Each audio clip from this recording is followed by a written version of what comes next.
शिजार ताजा ताजा दादा ताजा ताजा चिकना चिकना म्हावरा माझा घेऊन शिजार ताजा ताजा दादा ताजा ताजा चिकना चिकना म्हावरा माझा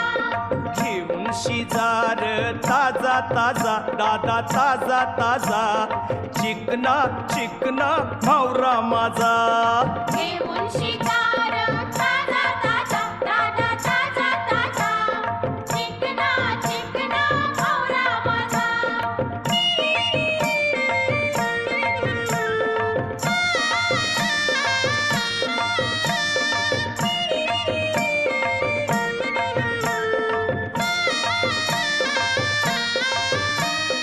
विश्वास ठेव र सांगतय नक्की या